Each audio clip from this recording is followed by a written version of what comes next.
Okay, has this ever happened to you? You wake up in the dead of night and boom, your mind is just racing. If it has, you are definitely not alone. In this explainer, we are going to get to the very bottom of why this happens, especially around 3 a.m., and more importantly, what you can actually do to reclaim your sleep. You know that feeling, right? Your eyes just pop open, it's totally dark, completely quiet, and suddenly your brain decides, hey, this is the perfect time to worry about that email you sent, or your to-do list for tomorrow, or just everything all at once. It is so incredibly frustrating. But what if I told you this isn't just some random glitch in your sleep? That it's not a personal failing. It is, in fact, a biological event, a pre-programmed hormone spike that is happening inside of you every single night. The real question is why it jolts you wide awake. So what is really going on when that internal alarm clock just decides to go off at 3 a.m.?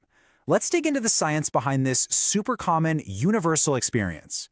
It starts with just waking up, but it spirals so fast. Your mind starts racing, which makes you anxious about not sleeping. That anxiety then totally hijacks your body's stress response system, and before you know it, your brain starts to see your bed not as this cozy, restful place, but as a battleground. It's such a nasty loop to get stuck in.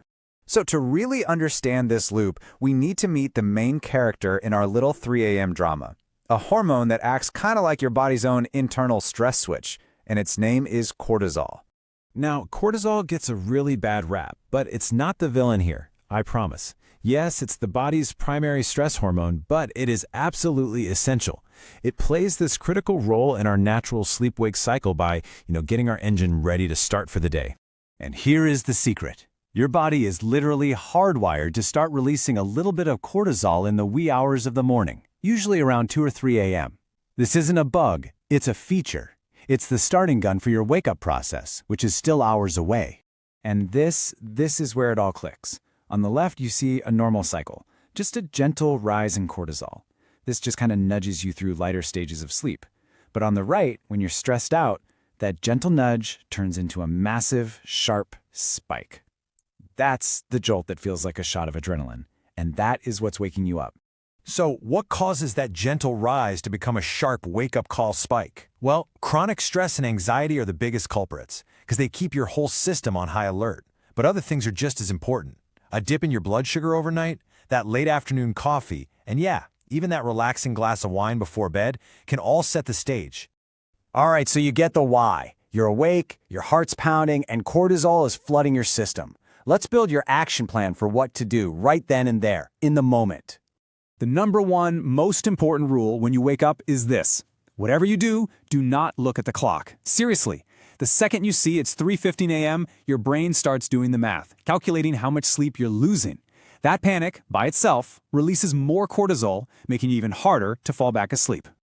This brings us to the famous 20-minute rule. If you've been lying there for what feels like about 20 minutes and you are still wide awake, it's time to get up. Don't just lie there and fight it. And here's why that 20-minute rule is so critical. When you just lie there tossing and turning, you are actively teaching your brain that your bed is a place for anxiety and frustration, not rest. Getting up for a little bit actually helps break that negative connection. Now let's look at a super powerful tool to calm your nervous system down right away. It's called 4-7-8 breathing. It's so simple. You just inhale quietly through your nose for a count of 4, then you hold that breath for 7, and then you exhale slowly, making a whooshing sound through your mouth for a count of 8. Just a few rounds of this can physically lower your heart rate. It's amazing. If your mind is still going a mile a minute, try one of these. A brain dump gets all those worries out of your head and onto paper. The 5-4-3-2-1 technique grounds you in your physical senses. Cross-body tapping. It sounds weird, but it sends calming signals to your brain. Or, my favorite, just start listing things you're grateful for. It's really hard to be anxious and grateful at the same time. Okay, let's talk prevention. You have a plan for when it happens, but the real goal is to keep it from happening so often, right? And that all comes down to rewiring your evening routine. Let's start with an easy one, caffeine. So get this, the half-life of caffeine can be up to 8 hours. That means if you have a coffee at 2 p.m., half of that caffeine could still be swimming around in your system at 10 p.m., messing with your deep sleep. The recommendation? Try to stop all caffeine by noon or 2 p.m. at the absolute latest.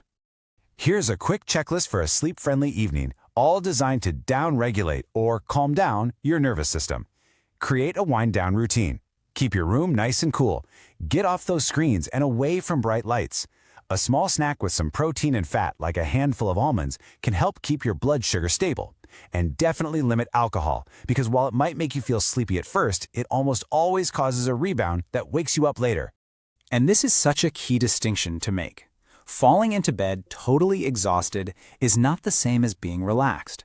You can be physically wiped out but still mentally wired, and that creates the perfect storm for that 3 a.m. cortisol spike. The goal isn't to tire out your body, it's to calm down your mind. So what is the big takeaway from all of this? What's the new way we should think about waking up in the middle of the night? This right here is the key mindset shift. We all go through lighter stages of sleep, and it is perfectly normal to wake up for a minute. The problem was never the waking up, it's the panic that follows. Once you understand the biology of that cortisol spike, you take away its power. You get the control back. So, I'll just leave you with this question to think about. Now that you know the secret behind that pesky 3 a.m. alarm clock, what is one small thing you are going to change tonight to set yourself up for a better night's sleep? Thanks so much for joining us.